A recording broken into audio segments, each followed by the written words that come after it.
নমস্কার, good morning, সুপ্রভাত। বাঙালি ও কালচারে আপনাদের সকলকে স্বাগত।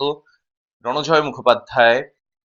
বছরের শুরুতেই সবাইকে হ্যাপি নিউ ইয়ার ইতিমধ্যে আমরা জানিয়েছি আমাদের বাঙালি ও কালচারে। আজকে যে লাইভে এলাম তার একটি বিশেষ বিষয় রয়েছে। যারা আমাদের বাঙালি ও কালচারে ইতিমধ্যেই এসেছেন, আমাদের সদস্য হয়েছেন, আমাদের সঙ্গে যুক্ত হয়েছেন, আমাদের এই পরিবারে এসেছেন বাঙালি ও কালচারে, তারা সকলে জানেন যে আমরা কি ধরনের কনটেন্ট বেসড বিভিন্ন রকমের প্রতিবেদন আপনাদের সামনে তুলে রাখি।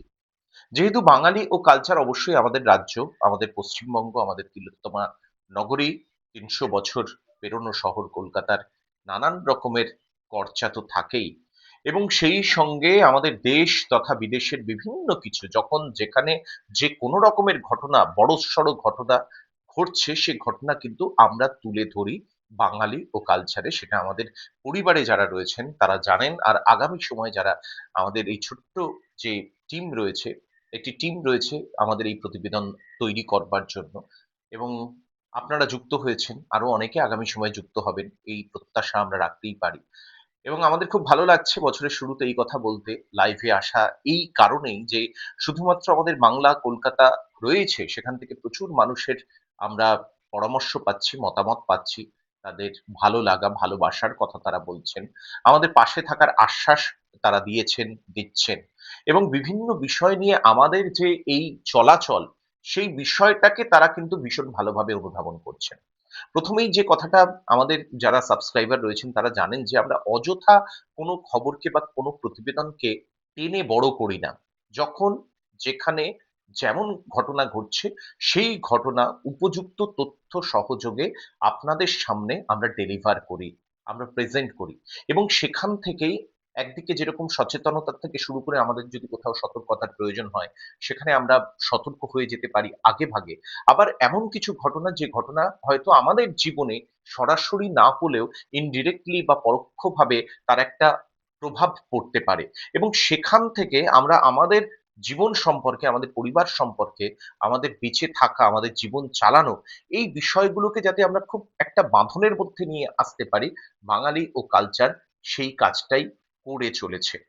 আপনারা জানেন যে নভেম্বর মাসে আমাদের এই চ্যানেল শুরু হয়েছে, এবং তার মধ্যেই ইতিমধ্যে শতাধিক প্রতিবেদন আমরা দেখিয়েছি, এবং অযথা যেরকম টেনে টুনে বড় করা নয়, এমন কিছু ঘটনা যে ঘটনা হয়তো সেরকম ভাবে গুরুত্বপূর্ণ নয়, বা সেটা হয়তো খুবই তরলিত, সেটাকে কিন্তু আমরা সামনে আনি না, আমরা রাখি না। বরং আমাদের পলিটিক্যাল বিভিন্ন খবর থাকে, স্পোর্টস এর বিভিন্ন রকম যদি বড়সড় অ্যাচিভমেন্ট থাকে, সেটা আমরা যেরকম করে দেখিয়েছি, সেরকম বন্য প্রাণী, জীবজন্তু, বাঘ থেকে শুরু করে সুন্দরবনে রয়্যাল বেঙ্গল টাইগার, তারা একসাথে ২ জন টাইগার তারা সাঁতরে নদী পার হচ্ছে, সেটা অমূল্য এই দৃশ্য। সেই দৃশ্য আমরা দেখিয়েছি।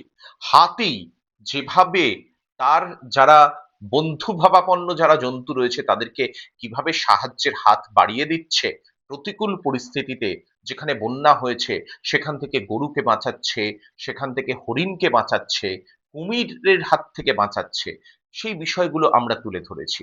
আবার কখনো বা বাঘ যখন রাস্তায় বসে রয়েছে, শীতের রাস্তায় বসে রোদ পোহাচ্ছে, এবং সেখানে পরের পর গাড়ি দাঁড়িয়ে গিয়েছে লাইন দিয়ে, একটা অন্য রকমের সুন্দর শীতের সকালের ছবি, সেই ছবিও কিন্তু আমরা বাঙালি ও কালচারে দেখিয়েছি, এবং আমাদের বন্ধুরা যারা সাবস্ক্রাইবার রয়েছেন তারা দেখেছেন।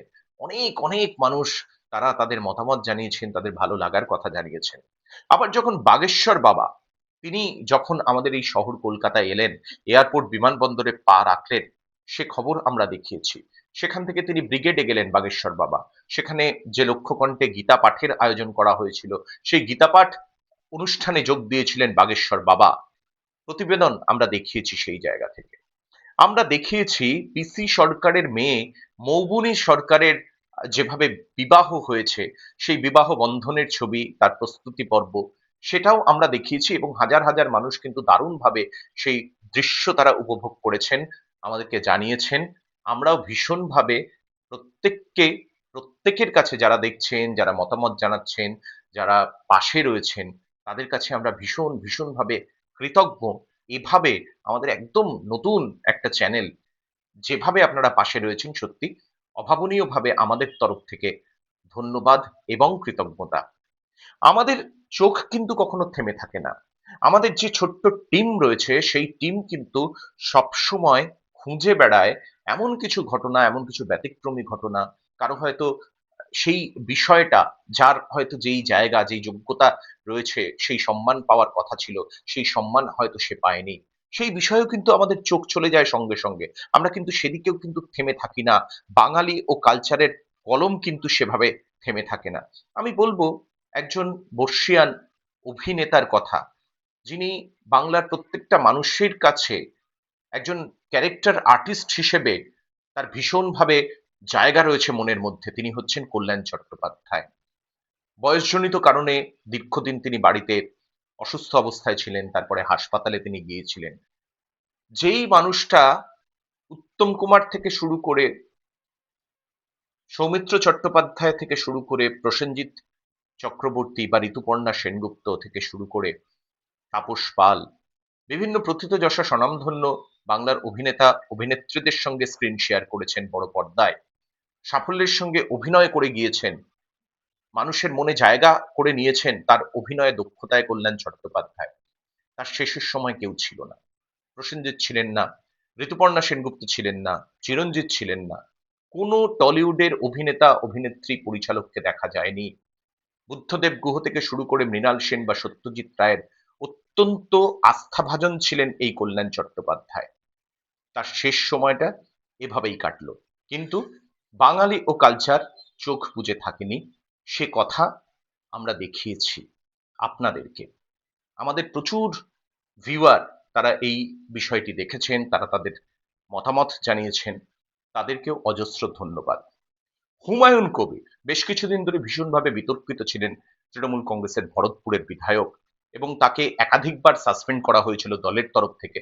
বিধানসভা শৃঙ্খলা রক্ষা কমিটি তিনবার তাকে সাসপেন্ড করেছিল, শোকজ করা হয়েছিল, কারণ দর্শানোর জন্য চিঠি দেওয়া হয়েছিল, নোটিশ দেওয়া হয়েছিল। স্বয়ং মুখ্যমন্ত্রী মমতা বন্দ্যোপাধ্যায় তাকে সংবাদ মাধ্যমের সামনে চুপ থাকতে বলেছিলেন, অনুরোধ জানিয়েছিলেন।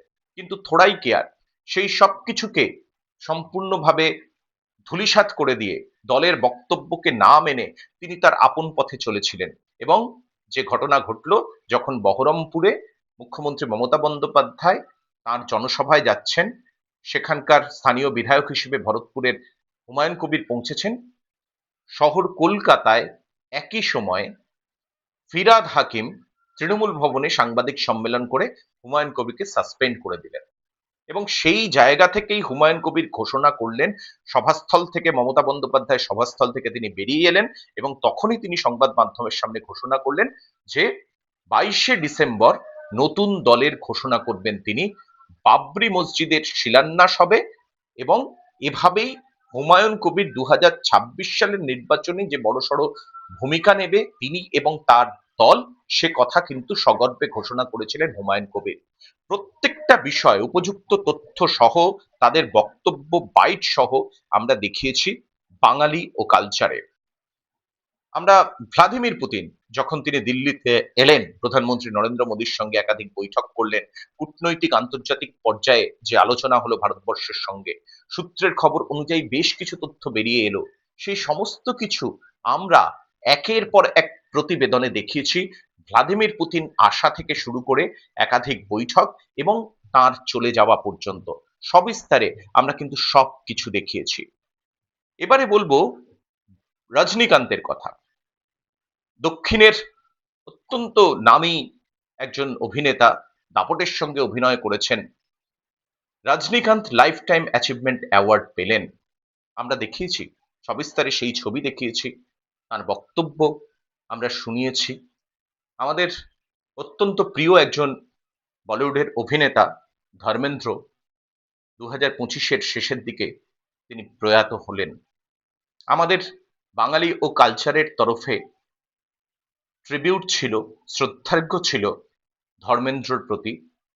আমরা দেখিয়েছি, আপনারা দেখেছেন, এবং সেটা দেখে আপনাদের, আমাদের যে কন্ট্রিবিউট ছিল, যে ট্রিবিউটের মাধ্যমে আমরা আমাদের কথা বলেছিলাম ধর্মেন্দ্র সম্পর্কে, তার বিভিন্ন সময়ের সেই গুরুত্বপূর্ণ জায়গাগুলোকে, যেগুলো আমাদের মনের মধ্যে রয়েছে, সেগুলোকে আমরা তুলে ধরেছিলাম সেই ক্লিপিংস গুলো।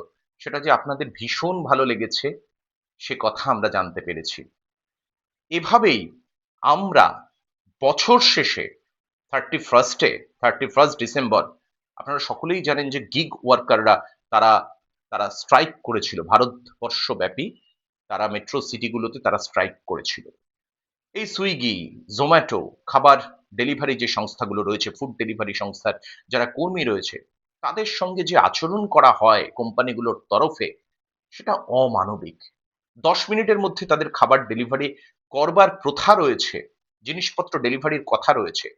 এই বিষয়টা অমানবিক। বাঙালিও কালচার সেটা মনে করে এবং এই বিষয়ে কড়া পদক্ষেপ দরকার।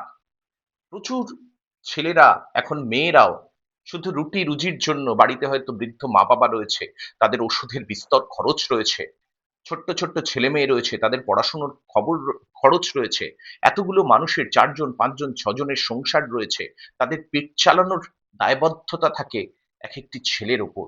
তাদেরকে রীতিমতো 10 মিনিটের ডেলিভারি, 20 মিনিটের ডেলিভারি নির্দিষ্ট সময়ে না পৌঁছলে কনজিউমার যিনি থাকেন তার গলাধাক্কা খেতে হয়, কুরুচিপূর্ণ কথাবার্তা শুনতে হয়, খাবার ছুঁড়ে ফেলার একাধিক ঘটনা আমরা দেখেছি এবং আমরা দেখেছি প্রচুর দুর্ঘটনা দেখেছি, আহত হওয়ার ঘটনা দেখেছি, এমনকি প্রাণ চলে গিয়েছে এই ফুড বা অনলাইন ডেলিভারি সংস্থার যারা কর্মী রয়েছেন তাদের। এ কথা আমরা দেখেছি। সারা দেশ দেখেছে, ভারতবর্ষ দেখেছে। কিন্তু তারপরেও কিন্তু তাদের উপরে এই অমানবিক নির্যাতন সেটা বন্ধ হয়নি। বাঙালি ও কালচার চুপ থাকেনি। তাদের কথা তুলে ধরেছি আমরা আমাদের প্রতিবেদনে।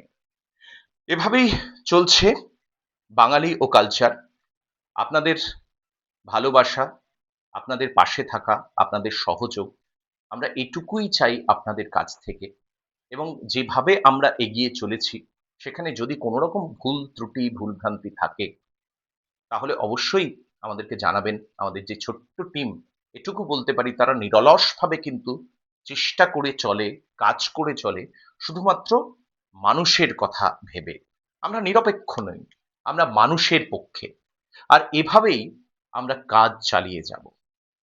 আপনি আমাদের পরিবারে যদি এসে থাকেন, তাহলে স্বাগত আপনাকে। অনেক ভালো লাগা। আগামী সময়ে আপনার যেকোনো রকমের মতামত, সাজেশন আমাদেরকে জানাবেন। আমরা আন্তরিকভাবে সেটা গ্রহণ করব।